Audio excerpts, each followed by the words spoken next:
Arrancó. 3, 2, 1. Bienvenidos a esta nueva edición de Té de Tíos. Estuvimos de vacaciones y hoy tenemos un invitado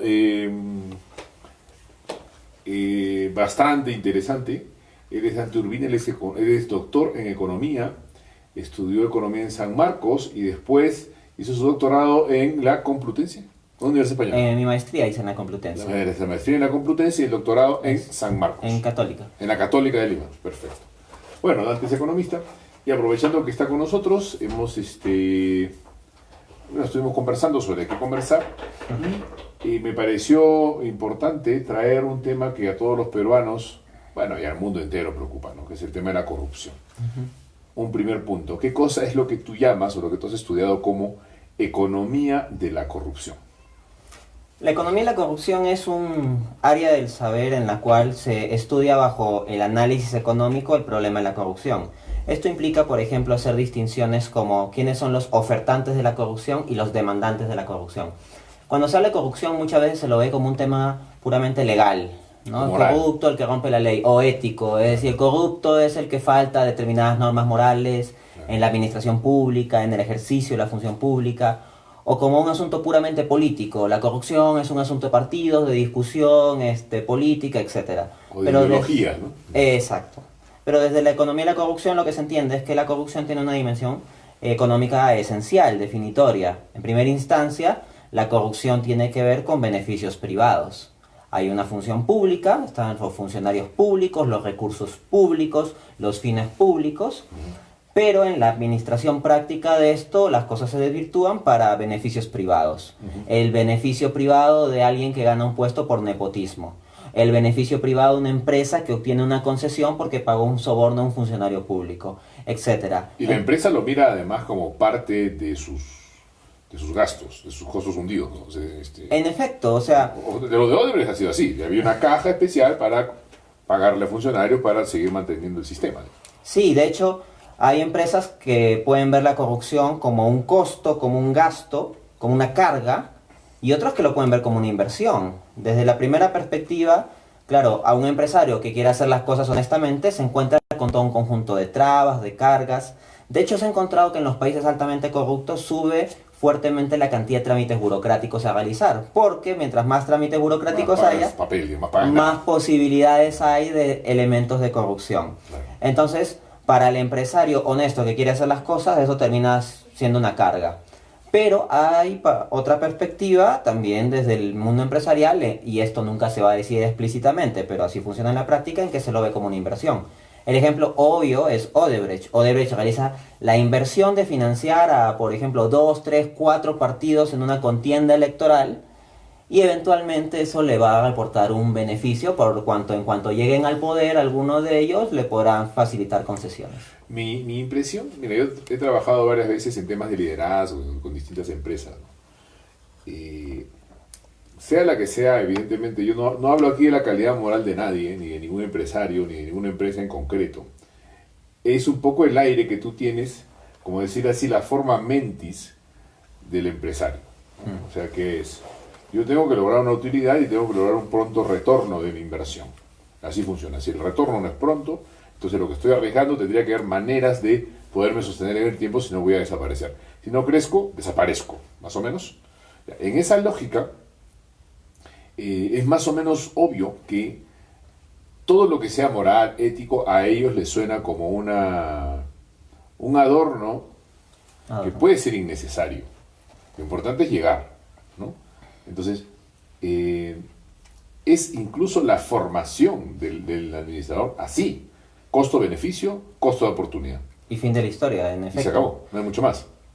Por ejemplo, desde mi experiencia personal, yo estudié la carrera de economía, no de administración, pero tiene que ver mucho con esto.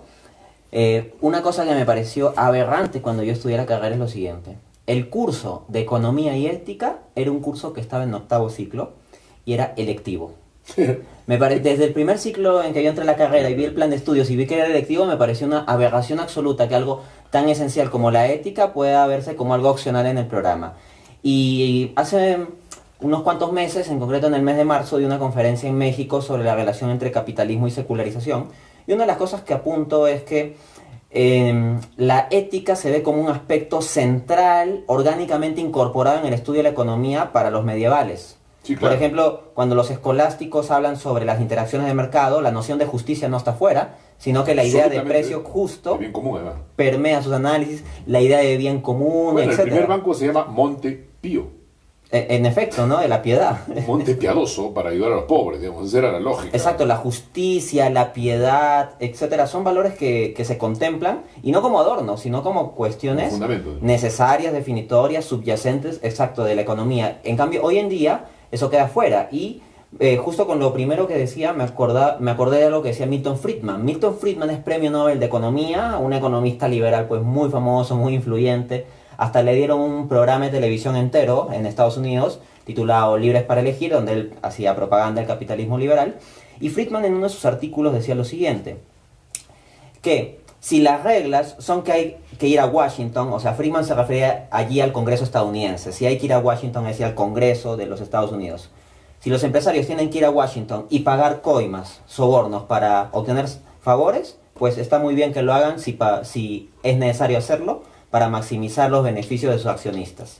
Porque el problema serían simplemente las reglas del juego. Claro. Entonces, claro, para Friedman, o sea, la consideración moral de cada individuo de si debería o no sobornarse a funcionarios públicos como los congresistas que dan forma a las leyes, quedaba fuera del análisis. Para él simplemente, si así son las cosas, aprovechen esas oportunidades y todo es culpa del entorno que se los permite. O sea, se eliminaba totalmente la consideración de la acción moral individual y la responsabilidad moral. Claro, lo que pasa es que si la finalidad es la prosperidad, y además es la prosperidad económica, es esa prosperidad económica la que le da sentido a la acción. O sea, es al revés. En efecto, ¿no? Es Lo una idea que... viejísima, ¿no? Bien judía además, es precristiana largo, ¿no? O sea, de hecho, una de las cosas que supongo que estarás de acuerdo con lo que te voy a comentar, ¿no? A Jesucristo los apóstoles en un momento le dicen, cuando Jesucristo dice, es más fácil que un rico pase por el ojo de una aguja, que un camello pase por el ojo de una aguja, a que un rico entre en el reino de los cielos, los apóstoles dicen, entonces ¿quién se podrá salvar?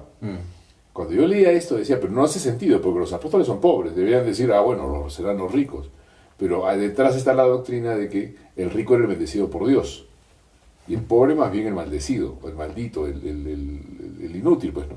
Entonces, esa misma lógica, tengo entendido, tú que conoces la historia de las ideas económicas, se rescata con Calvino. O sea, Calvino pretende leer la prosperidad como una bendición. En Y efecto. todo Norteamérica, que al final termina siendo el modelo económico más difundido, es de base calvinista. Efectivamente, ¿no? En la teología de Calvino un punto central es la predestinación, y entendido como una predestinación doble y determinista. Esto es, que previo a que los seres humanos podamos hacer cualquier acción con nuestro libre albedrío, buena o mala, Dios ya había predeterminado quiénes se van a salvar y quiénes se van a condenar, independientemente de cualquier libre albedrío o acción humana. Entonces, para alguien que tiene esa creencia, en que Dios arbitrariamente hace como una lotería para seleccionar a los que se salvan y los que no se salvan, pues genera mucha angustia para una persona tan religiosa como lo solían ser los europeos de al menos esos siglos, ¿no? Entonces, ¿cómo resuelvo? ¿Cómo resuelvo esa angustia? Bueno, yo no puedo tener certeza de que estoy predestinado para el cielo o condenado para el infierno, porque el cielo o el infierno no los veo directamente. Entonces necesito algún tipo de instancia visible que me permita saber si estoy predestinado o condenado. Y una instancia visible directa era la prosperidad material. En consecuencia, como explica el sociólogo alemán Max Weber en su libro La ética protestante y el espíritu del capitalismo, estas ideas como las de Calvino llevan a que los puritanos pues sean muy laboriosos, muy ahorrativos, muy trabajadores, con tal de conseguir prosperidad material. Esto es lo que tiene que ver con una dinámica de acumulación capitalista, ¿no? Pero claro, entonces lo que termina habiendo es un cambio de foco de la cuestión, porque ya entonces el centro de saber si uno está predestinado o no tiene que ver con la prosperidad material que se dé o no en esta vida. Y esto, por supuesto, era sazonado con muchos pasajes del Antiguo Testamento, no del Nuevo, del Antiguo Testamento en que se hablaba de que si uno obedece, entonces Dios le dará bendición, y se habla de los reyes y todo eso. Pero le hacen una expulgación, ¿no? Porque tú lees el libro de Job, es la contradicción total de eso. En efecto, o sea, en ese tipo de cosmovisiones cristianas encuentro el defecto de que hay una visión muy fragmentaria de la Biblia. Sí. Pueden saberse muchísimos versículos bíblicos, Sí. pero otra cosa es entender la correlación del sentido de la escritura en su conjunto, ver los versículos en su contexto, distinguir las categorías de Antiguo y Nuevo Testamento, etcétera, ¿no? Entonces podemos tener muchas personas que son expertos en sacar versículos bíblicos por aquí y por allá, pero que no conocen la Biblia en su conjunto y con su hilación conceptual. Claro. A ver, nos hemos convertido en una... estamos yendo a una conversación muy religiosa. Volvamos al tema de la corrupción. Corrupción, ¿quién es el que demanda? ¿Quién es el ofertante? ¿Cuál es el beneficio? ¿Y cuál es la lógica que estaría detrás? Porque yo supongo que... O sea, la economía es una ciencia. La burla clásica de los economistas es que es la ciencia que predice lo que nunca ocurre para explicar por qué no ocurrió. Claro, va a ocurrir esto. Como no ocurrió, no ocurrió por esta razón, ¿no? De hecho, uno de mis economistas favoritos, el canadiense, luego el nacionalizado norteamericano John Kenneth Galbraith, decía que los economistas hacían pronósticos para hacer parecer respetables los pronósticos de los astrólogos. O también él decía que había dos tipos de economistas: los que no saben hacer predicciones y los que no saben que no lo saben. Pero honestamente, mira, yo soy Leo, mis dos papás, bueno, mi madre ya falleció, pero los dos son contadores, mi hermano también es contador, economista, administrador, ¿no? Y yo, como soy hijo sándwich, la verdad es que todo ese mundo de la economía me parece un mundo, o sea, muy interesante, porque pareciera ser la gran gnosis que explica cómo se mueve el mundo, ¿no? Pero yo no sé si... Yo me acuerdo que cuando era chico leí un cuento de Asterix.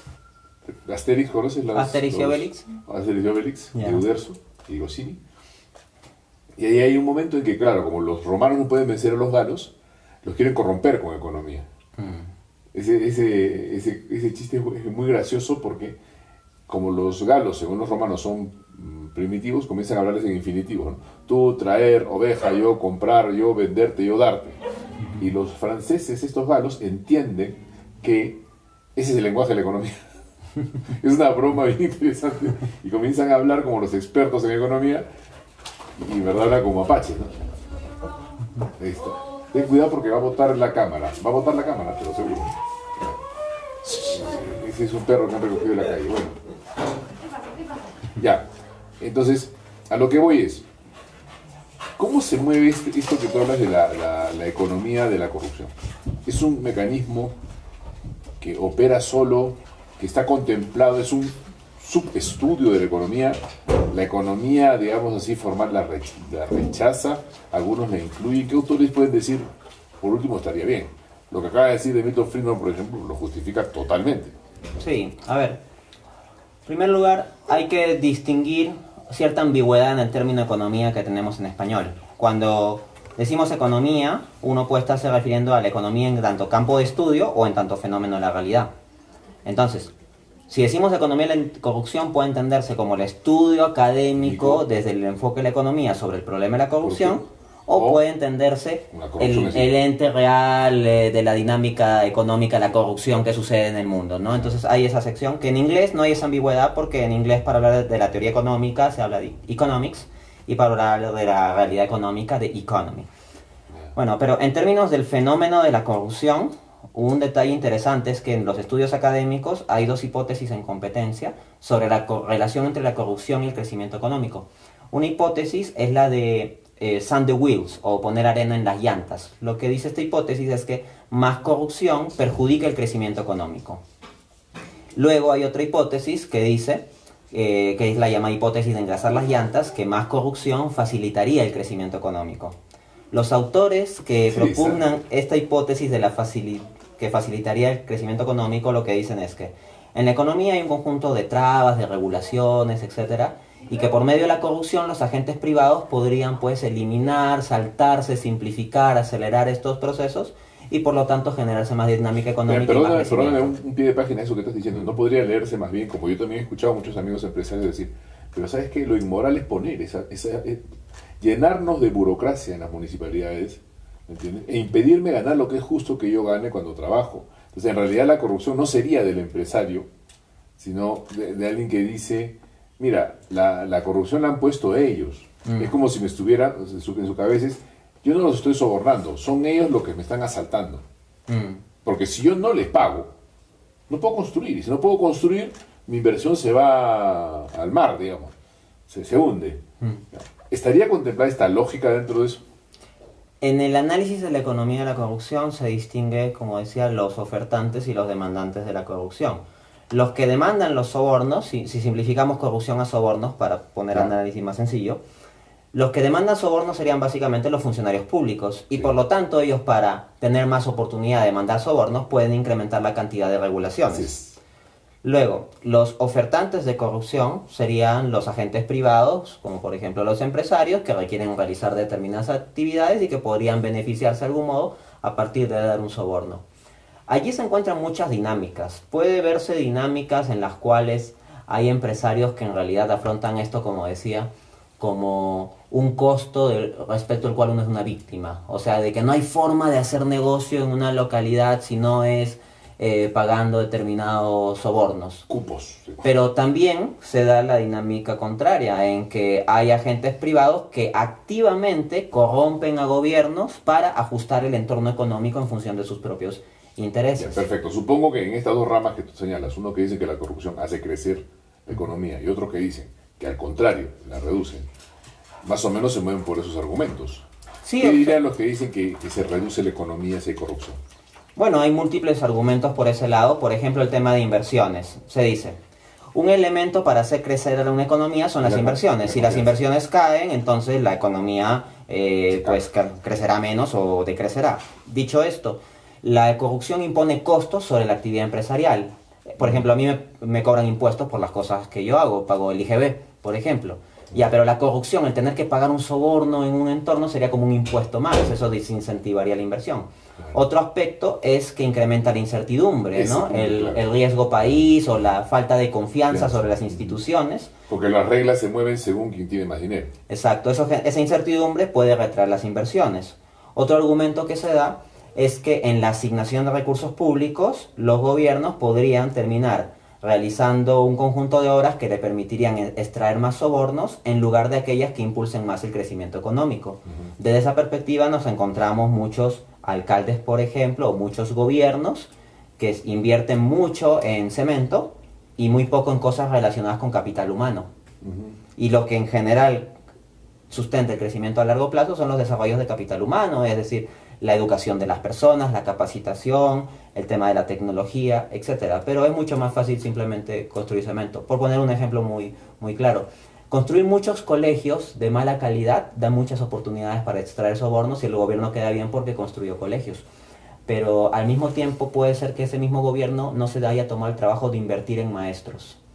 Como pasa hace un siglo. Y la inversión más estratégica es invertir en maestros. No se ve. Entonces, no se ve para tomarle foto, pero se ve en la gente, digamos. Exacto, entonces en los estudios económicos a largo plazo lo que se encuentra es que las naciones que tienen más crecimiento son aquellas donde hay más formación de capital humano que tiene que ver con la educación y ahí influye más un buen sistema de profesores que simplemente construir colegios que pasa un terremoto y se cae el 40% de ellos.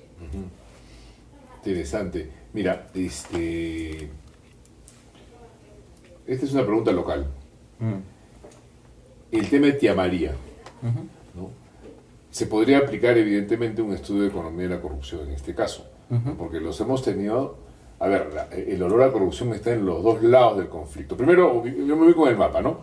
Tú dices, en realidad el conflicto es entre el Estado, ¿no? El Estado y Sauder contra la región, ¿no? O sea quien represente. Cuando te hablo de la región, te hablo del valle y lo que hay ahí y quien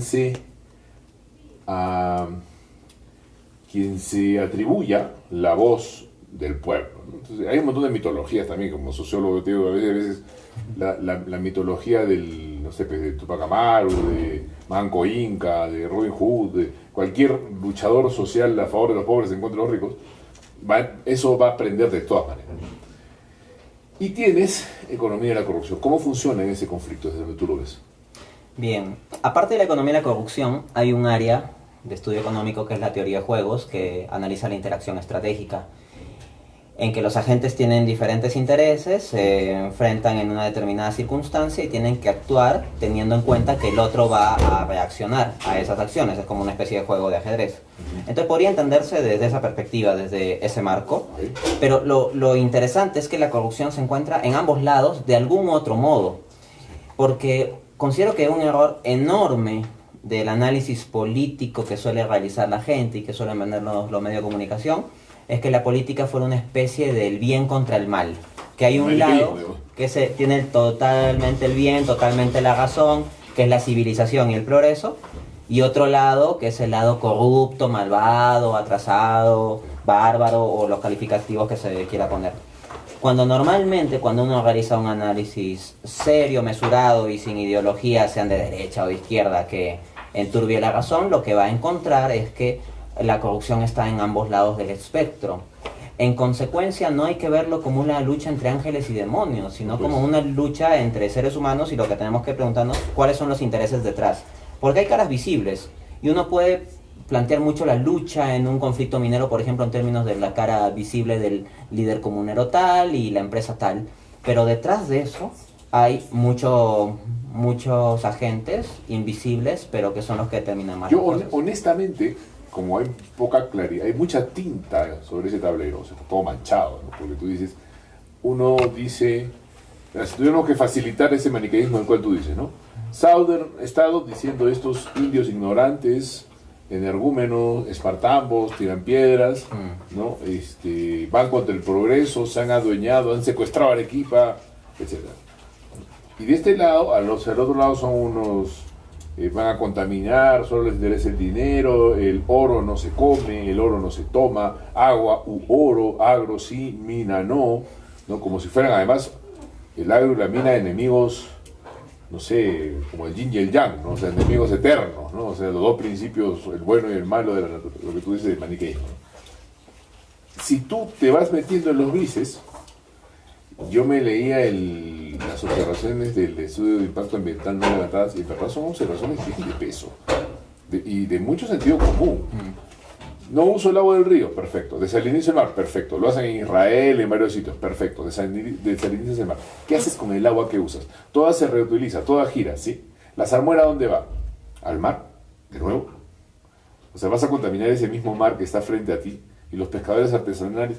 Evidentemente, un complejo minero va a generar un impacto ambiental. Es imposible que no lo genere.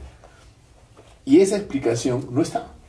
Entonces, no está la explicación. Entonces, te vas al otro lado y dices, los medianos terratenientes del valle, porque no hay ningún latifundio ahí, son, ¿no? Que han trabajado 80, 90 años con su molino de arroz, sembrando arroz, uno de los cultivos más caros en una zona sin agua, le pagan 30 soles por el jornal a cada uno de sus jornaleros. Si hubiera otro trabajo, ese jornal sería 60 o 70. Y esos son los intereses de este lado, ¿no? Y a esto, súmale, te lo digo porque vivo en Arequipa hace 20 años, súmale la constante traición del gobierno central a las expectativas de esa zona. Toledo viene acá y dice, no voy a privatizar Gaza. Lo primero que hace es privatizar Gaza. Viene Humala y dice, las decisiones del Valle van a ser vinculantes de candidato y de presidente, aprueba Tía María. 2015, tenemos un muerto, 2. Kuczynski se lava las manos, esquiva el tema, mira para otro lado, esperando que nadie le pida que la ley se cumpla, porque efectivamente la ley está del lado de Sauder, eso está clarísimo, pero el conflicto no es racional, es emocional, y ahí la teoría de juegos creo que también, supongo yo, considerará todo el tema emocional y social que está en este juego, ¿no? Y los que estamos más o menos en el medio del asunto, honestamente te lo digo, uno tiende a decir, vámonos a largo plazo y no que no se haga esa mina. Esa es la sensación que yo siento, o sea, lo que yo percibo en la gente, ¿no? De que ya no se va a poder hacer. Y viene el bombardeo de que, o sea, el mundo entero ya no va a querer invertir y que esto que lo otro, ¿no? Más o menos vamos a salir del círculo internacional por culpa de 4 tipos que tiran piedras en un valle en el sur del país. Sí, bueno, eso siempre se dice, sea un conjunto de gente... Perdona, Ronco, acabas de recibir aplausos. Aplausos de la gente por tu síntesis del asunto. Bueno, muchas gracias. Ahora que hable el doctor. Era solamente marcar la cancha. A ver. Bueno, en efecto es un tema de alta complejidad, pero la gente suele estar acostumbrada a los esquemas sencillos y en especial los medios de comunicación tienden a acostumbrarnos a esquemas sencillos. Y también los ideólogos políticos les encantan esos esquemas sencillos en donde toda la culpa lo tienen unas malditas empresas extranjeras capitalistas, sí, o toda la culpa la tienen unos irracionales, rojos, salvajes, no sé cuánto, ¿no? Cuando sí, lo que hay que Caviares hacer... y Fujimoristas. Sí, como si el mundo se dividiera solo así, ¿no? Sí, claro. Cuando, claro, lo que uno tiene que hacer es un análisis donde entiende que hay, en primer lugar, varios agentes. No es solo dos agentes enfrentándose, hay una multiplicidad de agentes implicados. Luego, entender que hay un conjunto de intereses y un entorno histórico. A lo que me refiero es que las personas que realizan una protesta contra el gobierno no necesariamente están por motivación primaria por el hecho de tal o cual conflicto minero, sino que eso puede ser la gota que rebalsa el vaso o el punto que permite canalizar todo un descontento social que viene por muchos factores. Incluso puede haber gente que no le interese nada el tema de la minería, pero que se ponga a defender la postura de quienes están ahora oponiéndose al gobierno en función de que estas personas están descontentas con el gobierno por otras cuestiones. Porque el gobierno no es confiable. Por ejemplo, mira, yo estuve acá en el arequipazo famoso del gobierno de Toledo, fue 2002, me acuerdo perfectamente porque yo estaba saliendo con mi tercer hijo de la maternidad y nos querían tirar piedras y yo les enseñé al bebito y nos dejaron pasar. Una cosa terrorífica, ¿no? Rospigliosi, ministro de Toledo, dice en Lima, son 4 muertos de hambre, pero con una autosuficiencia, pero era o sea, el zar Nicolás II era el tipo más mosca del universo, o sea, qué ignorancia sobre lo que pasa en el país. Acá, la ciudad entera estaba en el cacerolazo, la ciudad entera, pobres, ricos, o sea, todos estaban haciendo bulla porque acababa de prometer Toledo una cosa y estaba diciendo otra. Y después decía, voy a privatizar y te voy a dar la plata. Pero si tú me has mentido antes, ¿por qué te voy a creer ahora? No es una reacción irracional. En efecto. Es muy emocional, pero irracional no es.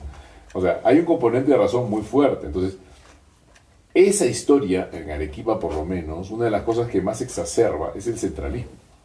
Para que una noticia salga en Lima tenemos que tener mínimo 3 muertos. Ahí recién aparece la noticia. Lo curioso, por ejemplo, las noticias que vienen desde Lima, ni siquiera se aprenden los nombres de los lugares de los cuales habla. El Valle del Tambo, por ejemplo, toda la vida de esa vaina se llama el Valle de Tambo.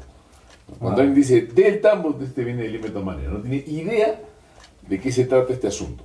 Sí, la verdad es que esto del centralismo tiene una influencia nefasta en nuestro país.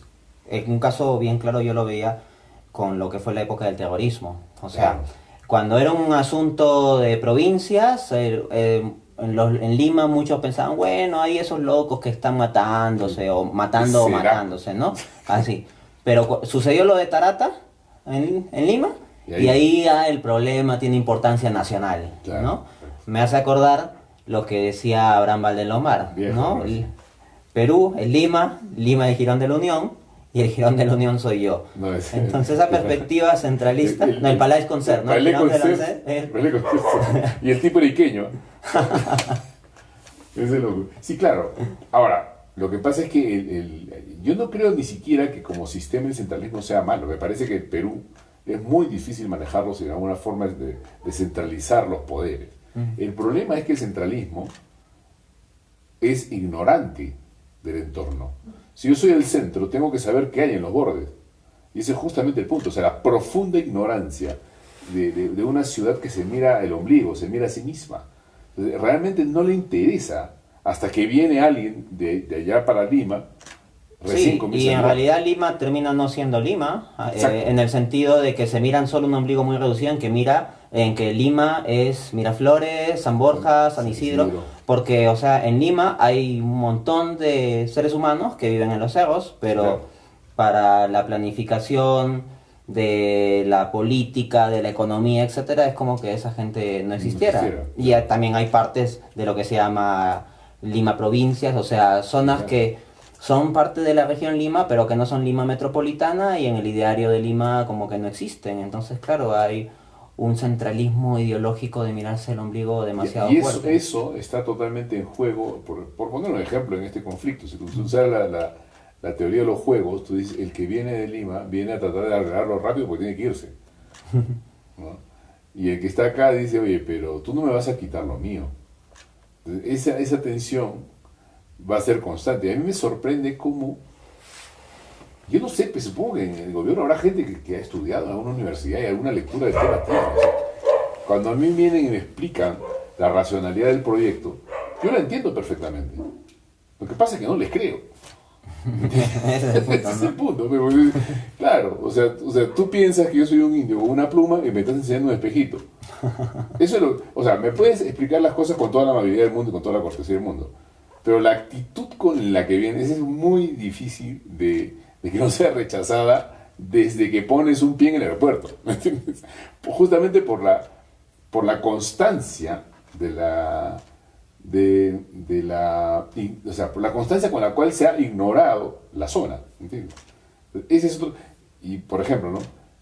Ten en cuenta que Vizcarra es provinciano, es moqueguano, y una vez que se fue a Lima ya se olvidó de lo que pasaba acá, ¿no? Muy raro, o sea, está permanentemente pendiente de lo que los demás puedan aprobarle, ¿no?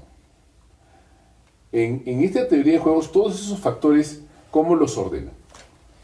Bueno, hay múltiples esquemas en realidad de interacciones estratégicas en la teoría de juegos, pero la idea que se maneja en la economía estándar es que cada agente individual busca solo maximizar su propio interés, ¿no? En teoría, el gobierno debería ser aquel agente que se ocupe de maximizar el bienestar social, pero lo que Debería encontramos... arbitrar, digamos, algo así. Para el fin de maximizar ese bienestar social, pero en la práctica lo que encontramos es que el gobierno arbitra para favorecer a uno de los dos lados y punto, no por una cuestión del país. Y hay una obsesión enorme con que no estén descontentos los inversionistas. No importa si está descontenta toda la población, ¿no? Con tal que no se pongan nada descontentos los inversionistas extranjeros. El señor tal, el señor cual, el señor pal. O sea. Claro, entonces los gobiernos, en lugar de trabajar fundamentalmente para traer bienestar o garantizar el bienestar de sus propias poblaciones, terminan trabajando para que no se afecte en nada lo que los inversionistas extranjeros puedan pensar de nuestro país. Y eso implica que si queremos poner más regulaciones medioambientales, por ejemplo, para cuidar nuestro propio medio ambiente, cosa que es razonable, buena y necesaria, mejor no, porque se van a espantar los inversionistas. Entonces, bajo esa espada de Damocles de que se puedan espantar los inversionistas, cualquier avance razonable hacia ¿Siempre fue social, así el gobierno peruano? En líneas generales. En líneas generales, sí, porque la república misma no nace de una identidad de construir, o sea, cuando hubo la llamada independencia respecto al gobierno español, no nace de una identidad de construir el bienestar para Perú o algo por el estilo. O sea, fue un conjunto de personas con intereses particulares que vieron la oportunidad de aprovecharse del botín. Rothschild, un nombre fundamental en ese... La historia republicana es la historia de un conjunto de poderes fundamentalmente extranjeros que han ido trasladando nuestra dependencia. Perú se independizó políticamente de España, ¿no? Con la llamada independencia, como dicen en los libros de texto, para pasar a depender económicamente de Inglaterra en el siglo XIX y de Estados Unidos en el siglo XX. Solo que eso sí no se dice en los libros de texto, simplemente se nos habla de la independencia y de que somos libres, pero no, o sea, al final los gobiernos han sido títeres de intereses extranjeros. Y todo el mundo,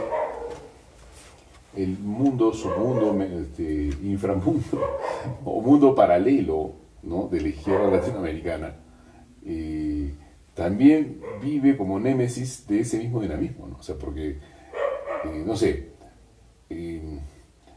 Sudamérica, ¿no?, se tira a la izquierda, se tira a la derecha, se militariza, se democratiza, pero todo en la misma dependencia. O sea, al final el factor económico no cambió nunca. Y cuando hubo una bravata como la de Alan García en el año 85, que dijo que no iba a pagar la deuda externa, nos sacaron del juego y terminamos pidiendo perdón con el Fujishock. porque nos sacaron del tablero, ¿no es cierto? En efecto, o sea, comenzar con el himno nacional diciendo somos libres, o sea, es algo poético, bonito y sí, necesario creer en esos ideales, en tanto tengamos la visión realista de que ese es un ideal por el que hay que luchar. O sea, el Perú constantemente como nación ha sido dependiente de todo este conjunto de intereses político-económicos que no tienen que ver con el beneficio del Perú, sino principalmente con estructuras de poder político, financiero, ideológico a nivel ¿No internacional. estás hablando como caviar? A ver, en primer lugar, habría que definir, Es una broma. habría que definir qué es lo que es caviar, ¿no? Sí. Por ejemplo, hay quienes consideran que si alguien no hace no tiene una creencia absolutamente irrestricta en el libre mercado total, entonces ya automáticamente es un caviar, ¿no? Y si alguien dice, oye, la inversión extranjera no está tan mal, es un fujimorista, pro-fujimorista. Sí. No, ya, pero mi pregunta iba un poco a distanciarse, ¿no? Yo me muevo según una máxima que la aprendí del doctor Sánchez, aquí mi contertulio permanente, que ya no sé por qué nos ha abandonado el té de tío. Hoy iba a venir. Bueno, no ha venido. Y él citaba a un tal Juan de Mairena, creo. Mariana. No. ¿Otro? No, es el Juan de Mairena. No sé, es un personaje, creo, que decía, la verdad es la verdad, la diga Agamenón o su porquero. Una manera elegante de decir lo importante es la verdad. Y efectivamente, cuando tú, en este mismo conflicto de Tía María, tú encuentras verdad de los dos lados. Sí. Lo que pasa es que los argumentos para defenderla están todos sucios, o sea, son pedradas, ¿no? Sí, y los intereses detrás de esos argumentos peor. Sí, pues, exacto. Entonces, cuando yo te decía, no estás hablando como caviar, justamente, más que una pregunta, es una afirmación, porque en realidad el maniqueísmo de esos planteamientos, te lo digo porque en redes me pasa cada rato, un señor me dice, ustedes con sus argumentos comunistas. ¿Cuáles argumentos comunistas? Hablar del bien común es comunista, pedazo de burro. O sea, ¿cómo va a hacerlo? Hubo una ocasión en donde yo tuve un debate contra un economista liberal, en donde yo cito de repente la explotación laboral de niños en África por parte de la empresa Nike. Y al turno siguiente de su exposición me acusa de marxista. O sea, luego yo escribo un artículo titulado Soy un marxista, como pregunta, en donde hago una recopilación de todas las veces que me he pronunciado en contra del marxismo. Claro. Y una de las cosas, reflexionando sobre este episodio, que digo es, o sea, ¿qué hay que tener en la cabeza para pensar que uno tiene que ser marxista para estar en desacuerdo con la explotación laboral infantil? Claro. ¿No? O sea, hay cosas de sentido común Exacto. que no tienen que ver con ser fujimorista o aprista Así o es. caviar o de izquierda o derecha, sino que, o sea, las personas razonables deberíamos defender determinadas cosas y oponernos a otras, ¿no? Claro. Simplemente por ser razonable. Sí, porque además es como si opusieras la justicia a la paz, ¿no?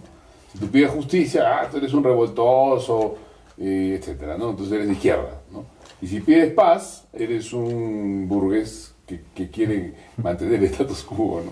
Entonces, en verdad que, como decía Chesterton, son las ideas cristianas que se han vuelto locas, ¿no? O sea, yo a veces veo la cosa como que hubo una mirada más integral del mundo en algún momento. Es como un vitral se rompió y cada uno le corta el cuello al otro con un pedazo de vidrio, porque cuando uno conversa con gente de izquierda, dices, el tipo tiene razón. En mi doctorado en ciencias sociales, la gente más razonable era la gente de izquierda, con la que yo podía tener un diálogo mucho más interesante, porque me parecía que lo que hablaban, o sea, por supuesto que hace sentido. Yo tengo, también así, hablando de fórmulas fáciles, yo de la izquierda siempre he pensado, diagnostica bien, receta mal. De verdad, o sea, porque lo que te dice, eso es cierto. Hablar en quién puede pues, favorecer la explotación de nadie. Ahora, una pregunta, Dante, bien puntual, porque también aquí hay planteamientos facilistas, ¿no? Tú dices que en verdad no somos independientes. Yo estoy de acuerdo con eso. Es más o menos obvio, ¿no? Y pareciera que el billete es como la zanahoria del burro, ¿no? Y lo que nos está pasando es un diagnóstico clásico de la decadencia de cualquier sociedad. Dinero sin cultura igual corrupción y violencia. Corrupción en el nivel alto, violencia en la calle. ¿Por qué? Porque hay plata, ¿no es cierto? Entonces, y eso es capitalismo puro y duro. Y por otro lado tienes todo este discurso medio poético que es lindo mientras no llega al poder, como ya lo hemos visto, Sí. ¿no? La nueva trova, hoy mi deber era sumarme a la patria, izar la bandera, el cielo del cóndor abre de par en par las puertas del Tiahuanaco por donde pasa la libertad. Suena chévere, monstruo, hasta que ese pata no llega al gobierno porque es un psicópata que hace lo que ha pasado en Venezuela o lo que ha pasado en Cuba. ¿Cuál sería el camino razonable que un país como el Perú tendría que seguir? Bien, en primera instancia tenemos que entender que estamos en un entorno globalizado. O sea, el pretender tomar cualquier alternativa que nos desligue del mundo no es algo realista. Entonces, punto uno. Punto dos, lo que tenemos a nivel mundial es un orden económico capitalista. Además, perdóname, todo eso ya fracasó en los países que quisieron aislarse. En efecto. Camboya. O sea, y terminó en crímenes espantosos. La misma Rusia. O sea, ya. Entonces lo que tenemos es que hay un orden económico capitalista. Si este orden económico capitalista es administrado de un modo liberal, o desde una perspectiva en la cual se le da una primacía absoluta al capital y no a la persona humana, a la familia, al factor trabajo o el bien común, entonces tenemos un problema. Por lo tanto, lo que hay que buscar es cómo dentro del orden económico actual podemos ir generando una estructura de país que no sea tan dependiente de esos vaivenes internacionales, pero al mismo tiempo sea capaz de ser competitivo para el mundo. Es un arte, ¿no? A este respecto, lo O que sea, por tenemos- ejemplo, no dejar de consumir, pero que el consumo no te vuelva un idiota. en efecto. Más o menos por ahí tendría que ir.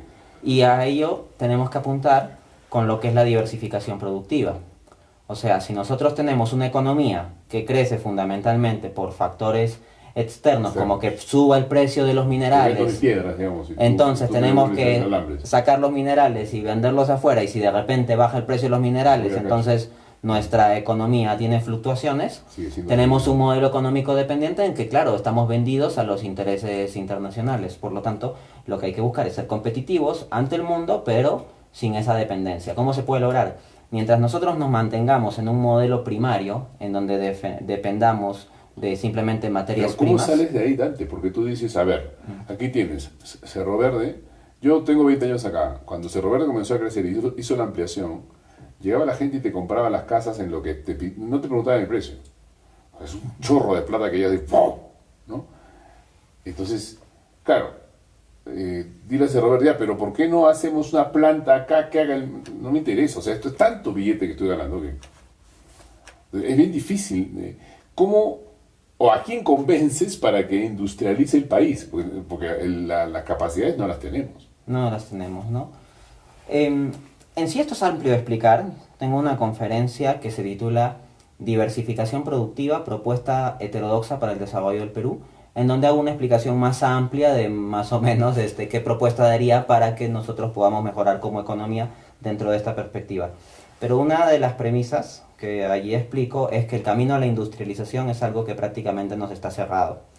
O sea, ¿el Perú puede llegar a industrializarse y fabricar automóviles? Sí, pero llegar a fabricar automóviles competitivos a nivel internacional, lo dudo mucho, muchísimo. E incluso si lo lograse, tendría que abrirse espacio en donde ya están muy posicionados Alemania o Japón. Ahora, esa medida de modelo de progreso de hacer máquinas ya también va quedando como obsoleta, ¿o no? En efecto, el paradigma de desarrollo se veía fundamentalmente como un asunto de industrialización en la década de los 60 hasta los 80 más o menos. Pero hoy en día, cuando hablamos de diversificación productiva, no tiene que ver tanto con salir solo de lo que es el agro y la minería para ir a la industrialización, porque hoy en día el modelo de desarrollo por industrialización es algo que ya está copado o que ya está agotado. Alternativas estratégicas que tendría el Perú es, por ejemplo, ¿Turismo? el ecoturismo. O sea, nosotros tenemos un potencial turístico absolutamente enorme. Si nosotros vemos naciones como México o España y vemos cómo aprovechan bien su potencial turístico, nos damos cuenta que nos falta No, mucho. la diferencia es, nosotros tenemos 5 millones contra... Creo que España triplica su población en turismo.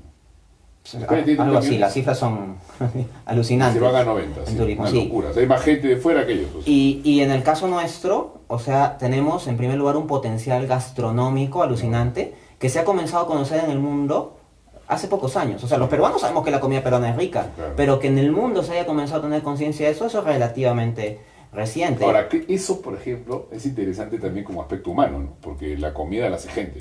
Exacto.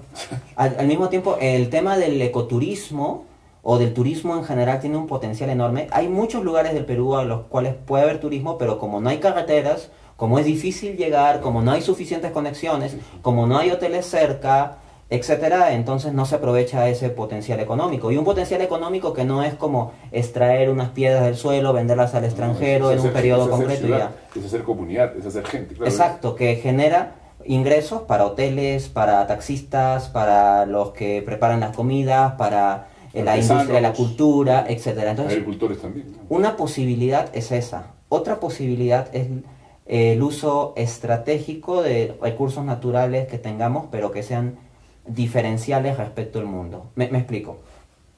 Tomemos, por ejemplo, el cobre. El cobre no es eso, porque el cobre, o sea, por ejemplo, Chile lo tiene. Y hay muchos países del mundo que tienen cobre en abundancia. Pero hay determinados tipos de plantas, determinados animales, determinadas plantas con ciertas propiedades o determinados alimentos con ciertas variedades que no hay en otras partes del mundo o que no lo hay en tanta calidad como lo tenemos en Perú. Pero bananero también es interesante. Nosotros no solemos aprovecharlo, y si a esto se le diera el valor agregado por medio de patentes, por medio de productos que se fijen con alguna marca, pues podríamos ganar mucho. En gran parte tenemos industrias alemanas que utilizan sabiduría medicinal de pueblos amazónicos, pero lo transforman en una fórmula química, le ponen un nombre de pastilla y se llenan de dinero. Entonces, ¿de dónde sale la sabiduría y el recurso natural? De acá. ¿Pero quiénes se llenan de dinero? Allá. El tema es si comenzamos a enfocarnos en desarrollar las habilidades necesarias para aprovechar nuestros recursos y ese tema es una biológicos. Pero eso es una inversión enorme en educación y tendría que ser educación a 10 años. Sí, es una inversión enorme que tiene que ser una educación focalizada. ¿Cómo ves tú la ilusión, no sé si ilusión o la esperanza del software, del mundo informático, del mundo de la computación? Digo porque yo cuando en la universidad veo que este mundo de las ciencias de la computación es realmente el sonido global. Pasa por ahí, ¿no? Y aquí en Arequipa, pues una época teníamos, no sé si todavía los tenemos en la universidad, casi la gran mayoría de doctores en computación que hay en el Perú están por acá. En una época comenzó a sonar como que esto era la Calcuta del Perú, o sea, el lugar de los frikis, ¿no? ¿Qué posibilidades o qué cosas ofrece? Porque a mí, honestamente, este es un mundo muy raro, ¿no? La publicidad por las redes, Facebook, Twitter, Instagram, o los bitcoins. Eso, ¿qué futuro puede ser para el Perú una oportunidad? ¿En qué sentido? Buena pregunta. En primera instancia, una referencia histórica. Hay una llamada burbuja de los .com. Se trata de que a inicios de siglo, ¿no? Como por el año 2000, habían demasiadas expectativas sobre todo lo que podía lograr en la economía el Internet. Sí. Entonces muchos comenzaron a invertir fuertemente en el Internet. Silicon Valley, el paraíso de la libertad. Exacto, y de repente, ¡puc!, esa burbuja explotó. O sea, todas las proyecciones enormes que se había hecho sobre cuánto iba a crecer la economía y cuánto se iba a diversificar y masificar todo, no fue tanto así, se quebró y hubo una crisis. O sea, se enriqueció Zuckerberg y se acabó el... se acabó el chocolate. Claro, porque lo que nosotros tenemos es que la industria de la informática es una industria con poderes oligopólicos muy específicos. O sea, hay muchas personas pequeñas que participan dentro de eso, pero el mercado de lo informático, el internet, etcétera, está copado por unos grandes grupos. Pero además es un poco ilusorio, ¿no? Cuando te dicen, por ejemplo, que Facebook tiene más, ¿cómo se llama? Más usuarios que, no sé, que toda Europa, o sea, ¿no? Más usuarios que varios países. En verdad es ilusorio, porque que lo usen no quiere decir que pertenezcas a Facebook o algo así. Yo nunca he logrado entender, por ejemplo, cuánto peso puede tener, o esta ilusión de ser un influencer, un youtuber, que los chicos lo ven, ¿no? Entonces, ya me han visto 1000 personas, me han visto 100.000 personas, ¿no? Como decía el sociólogo francés Gilles Lipovetsky, estamos en el imperio de lo efímero. Es decir, sí, me pueden ver 100.000 personas, claro, pero esas 100.000 personas luego dieron clic a otro video y vieron ese otro video y luego otro video. O sea, no se les ha quedado lo que tú has dicho. En cambio, cuando uno lee un libro, lo que haya dicho el autor de un libro que leyó suele quedar mucho más. Entonces, y ese libro puede haberlo leído una cantidad menor a 100.000 personas, pero el impacto que genera en esa cantidad menor a 100.000 personas es más profundo que un video que lo ven muchos. Hablaste del tema de la familia y de las personas. ¿Hay en la economía actual tendencias que rescaten estos valores o estas estructuras sociales? Hay algunas, por supuesto, son enfoques de economía que no son el enfoque convencional, sino que se salen claramente del marco de economía convencional que se suele enseñar en las universidades de todo el mundo. Tenemos, por ejemplo, el enfoque del crédito social. Hay un enfoque de crédito social que llevan a cabo los peregrinos de San Miguel, que lo que plantea es un modelo de economía basado sobre todo en la institución de la familia, en donde el sistema financiero no termine definiendo la mayor parte de la estructura económica, porque para cerrar con una idea muy concreta, el gran poder que tiene el sistema financiero en la actualidad condiciona mucho a las familias. Claro. Por ejemplo, el hecho de que haya que matarse trabajando para pagar hipotecas con intereses carísimos o la extensión del crédito enorme afecta las horas en que uno puede estar con la familia. Pero el no hecho... solo eso, afecta también tu cabeza, porque o sea, a mí ya no me pasa porque ya estoy viejo, pero cuando tenía tu edad más chico me sentía mal de no estar trabajando. Entonces, descansar me generaba un sentimiento de culpa. Sí, sí, sí. Como no estoy progresando, los demás sí, la competitividad, eso sabiendo cálmate un poco, o sea, bueno, como yo vengo del mundo filosófico no me interesa mucho tampoco, pero sí, tú lo percibes, o sea, la persona que no está haciendo algo, ¿no? Por ejemplo, ¿no? Y hacer algo es equivalente a hacer algo que genere ingresos. Exactamente, ¿no? Eso es hacer algo, lo demás no es hacer nada. Así es. Claro, ponte a hacer teatro, ponte a hacer arte, no, deja de perder el tiempo, ¿no? Y como decía Lin Yutang, decía, ¿no? Te decía lo de la familia porque a mí me da mucha risa ese diagnóstico de Lin Yutang, ¿no? Lin Yutang es un chino norteamericano, o sea, un chino norteamericanizado, que analizaba desde la perspectiva oriental todo Occidente. Dice, el problema de Occidente es que está dominado por economistas solteros y psicólogos chiflados. Es un chiste fino, ¿no? Porque efectivamente al soltero no le importa, pues. O sea, de verdad no ve gente. Por ejemplo, muchos economistas liberales sostienen que no debe existir el salario mínimo porque el salario mínimo sería una restricción sobre la libre dinámica del mercado. Exactamente. Dile que no debe existir salario mínimo a alguien que tiene esposa e hijos, ¿no? O dile que tiene que ganar lo mismo que un tipo que se gaste esa plata en una discoteca todos los días. O sea, tú dices un ratito, pero yo tengo gente de la cual encargarme. Tú no. De hecho, es interesante notar que en la doctrina social de la Iglesia, en concreto en la encíclica Rerum Novarum de León XIII, esta publicada en 1891, Okay. se utiliza el tema de la familia como argumento a favor de un salario mínimo. Claro. Pero hay muchos economistas que simplemente dicen, no puedes trabar la libre dinámica del mercado, así que no debería haber salario mínimo. Ahí tenemos el problema de economistas solteros, pues, ¿no? Dante, muchísimas gracias. Realmente una conversación muy, muy interesante. Espero que también lo haya sido para los que nos han seguido pacientemente en todo este recorrido por la economía. Y bueno, para atenderte en cualquier momento, que te pases por acá, no dejes de pasar por Té de Tíos. Y nada, eso ha sido Té de Tíos con Dante Urbina. Dante de tíos. Dante.